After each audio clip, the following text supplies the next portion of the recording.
یہی خانہ کعبہ کہ جس کی طرف ہم پاؤں کرنا بھی گوارا نہیں سمجھتے، تاریخ میں 1 2 3 4 نہیں بلکہ پوری 5 دفعہ حملوں کی زد میں آیا ہے۔ کبھی اس کی عمارت کو نقصان پہنچا، کبھی اس کے پردے جلائے گئے اور کبھی تو حجر اسود کو ہی چرا لیا گیا اور مسلمان 22 سال تک حجر اسود کے بغیر حج کرتے رہے۔ اور اس سے بھی تلخ بات یہ تھی کہ یہ سب کچھ کرنے والے کوئی غیر مسلم نہیں بلکہ مسلمان ہی تھے۔ تو آئیے آج کی اس ویڈیو میں جانتے ہیں کہ خانہ کعبہ کے متعلق ایسے حقائق جو آج تک آپ کی آنکھوں سے اوجھل رہے تھے۔ خانہ کعبہ کے اوپر سب سے پہلا حملہ یمن کے بادشاہ ابرہہ کی طرف سے کیا جاتا ہے۔ ابرہہ ایک عیسائی ہے اور اس نے اپنے ملک یمن کے اندر ایک کلیسا بنایا ہے۔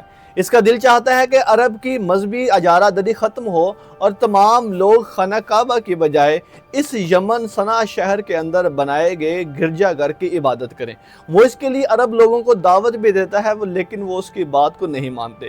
ایک عرب غصے میں آ کر یا انتقاماً اس چرچ کے اندر جا کر گندگی ڈال دیتا ہے۔ ابرہہ کو اس بات پر بڑا غصہ آتا ہے اور وہ ایک بڑا لشکر جرار تیار کرتا ہے اور خانہ کعبہ پر حملے کی تیاری شروع کر دیتا ہے۔ جیسے ہی وہ خانہ کعبہ کے قریب پہنچتا ہے اور اس سے پہلے اس کے ہاتھی رک جاتے ہیں اور یوں اس کا لشکر آگے نہیں بڑھتا۔ وہ دوبارہ کوشش کرتا ہے لیکن اس کے ہاتھی پھر بھی آگے نہیں بڑھتے اور پھر تاریخ وہ منظر دیکھتی ہے کہ خانہ کعبہ جو کہ خدا کا گھر تھا اس کی حفاظت کرنے کے لیے خدا کی طرف سے ابابیل آتے ہیں۔ سال 63 ہجری خانہ کعبہ اپنی پوری شان و شوکت جاہ و جلال کے ساتھ موجود ہے۔ مسلمانوں کی باغ دوڑ اس وقت یزید بن معاویہ کے پاس ہے۔ یہی وہی یزید ہے جس کے زمانے کے اندر 3 اہم مشہور اور ایسے واقعات ہوتے ہیں جن کی وجہ سے تاریخ آج بھی یزید کو اچھے لفظوں سے یاد نہیں کرتی۔ سب سے پہلے نمبر پر واقعہ کربلا ہے۔ اس کے بعد دوسرے نمبر پہ واقعہ ہرہ ہے جب اہل مدینہ کی بیعت لینے کے لیے مدینہ کی حرمت کو پامال کیا گیا۔ مدینہ کی حرمت کو پامال کرنے کے بعد یزید کا یہ قافلہ خانہ کعبہ کی طرف بڑھتا ہے اور کعبہ کے لوگوں سے بیعت لینا چاہتا ہے۔ کعبہ کے اوپر اس وقت حضرت عبداللہ بن زبیر رضی اللہ تعالیٰ عنہ کی حکومت ہے۔ یہ عبداللہ بن زبیر وہی ہیں جو حضرت اسماء بنت ابی بکر، حضرت ابو بکر صدیق کی بیٹی حضرت اسماء بنت ابی بکر کے بیٹے ہیں۔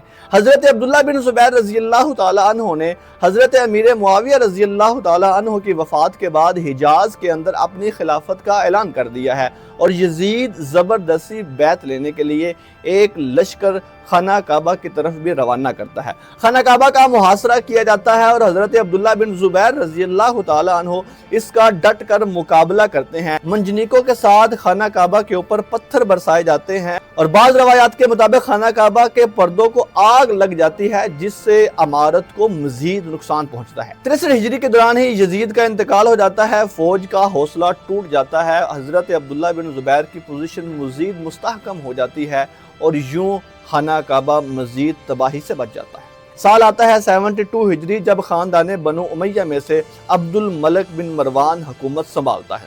عبد الملک بن مروان اپنے علاقے کو مضبوط کرنے کے بجائے پھر ایک دفعہ توجہ کرتا ہے حجاز کی طرف جہاں پر عبداللہ بن زبیر رضی اللہ تعالیٰ عنہ کی حکومت ہے۔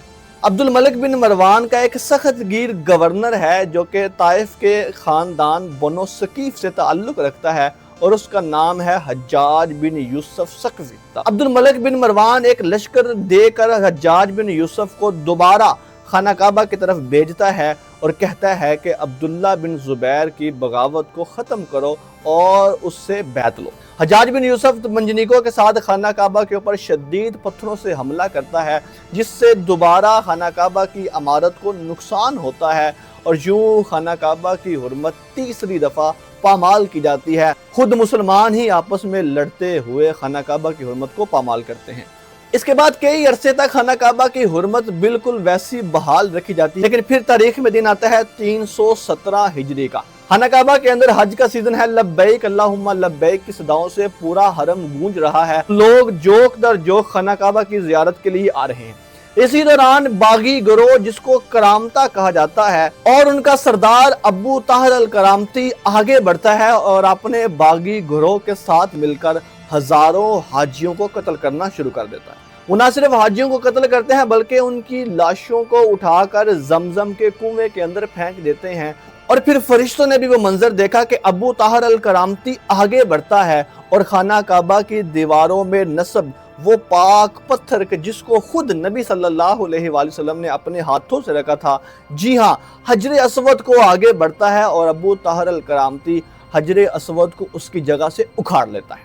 ابو طاہر الکرامتی اس پتھر کو اپنے ساتھ بحرین لے جاتا ہے اور وہاں پر رکھ کے کہتا ہے کہ سب لوگ یہاں پر آ کر حج ادا کریں، اور یوں 1 2 3 4 سال نہیں بلکہ پورے 22 سال تک حج تو ہوتا رہتا ہے، لیکن مسلمان حجر اسود کے بغیر حج کرتے ہیں۔ ابھی تک کہ خانہ کعبہ کے اوپر جو حملے میں نے آپ کو بتایا، جس میں ابرہہ کا حملہ، یزید کے دور کا حملہ، حجاج بن یوسف کے دور کا حملہ اور کرامتہ کا حملہ، یہ سارے حملے پرانی طرز کے تھے۔ لیکن پھر تاریخ آتی ہے 20 نومبر 1979۔ فجر کی نماز ختم ہو چکی تھی، حاجیوں کے دل ذکر الہی سے لبریز تھے کہ اچانک کعبہ کے صحن میں گولیوں کی گڑگڑاہٹ کی آواز سنائی دیتی ہے۔ جی ہاں، یہ خانہ کعبہ کے اندر ہونے والی پہلی باقاعدہ جدید منظم بغاوت تھی، جس کا سربراہ تھا جوہیمان۔ یہ ایسا شخص تھا جس نے اپنے گروہ کو یہ یقین دلایا تھا کہ مہدی آ چکے ہیں، اور اس نے مسجد الحرام پر قبضہ کر لیا اور اعلان کر دیا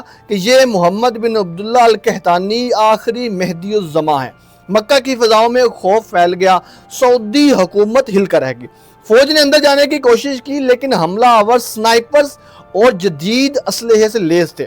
دن رات جھڑپیں ہوتی رہی، خانہ کعبہ خون میں نہا چکا تھا۔ دن گزرتے گئے لیکن خانہ کعبہ کے اندر یہ والی بغاوت ختم نہ ہو سکی۔ آخرکار سعودی حکومت نے فرانس سے مدد طلب کرنے کا فیصلہ کیا۔ اس وقت فرانس کی مشہور اینٹی ٹیررسٹ فورس GIGN سے مدد مانگنے کا فیصلہ کیا۔ فرانس نے اپنے کمانڈوز کو بھیجا، مگر براہ راست خانہ کعبہ میں داخل نہیں کیا گیا، کیونکہ غیر مسلم کو حرم میں داخلے کی اجازت نہیں تھی۔ اس لیے فرانس نے اپنے ماہرین کو سعودی فوجی وردی پہنا کر اور رسمی طور پر مسلمان ظاہر کر کے اندر بھیجا۔ اور پاکستان کے آرمی چیف جنرل مشرف نے یہ اپنی کتاب میں دعویٰ کیا ہے کہ اس حملے سے بچاؤ کے لیے پاکستان نے بھی سعودی عرب کی مدد کی۔ کچھ لوگ یہ بھی کہتے ہیں کہ اس حملے میں فرانس نے اپنی باقاعدہ پلاننگ شیئر کی، اور پاکستانی کمانڈوز جو کہ مسلمان کمانڈوز تھے، انہوں نے اندر جا کر جوہیمان اور اس کے گروہ کو شکست دی۔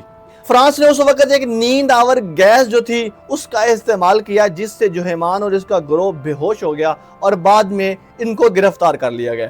جوہیمان اور اس کے 63 ساتھیوں کو زندہ گرفتار کر کے بعد میں پھانسی پر لٹکا دیا گیا۔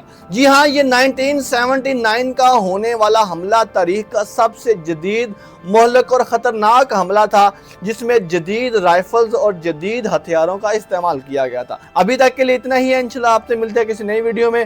آپ سب کی سماعتوں کا بہت شکریہ۔ اللہ حافظ و ناصر۔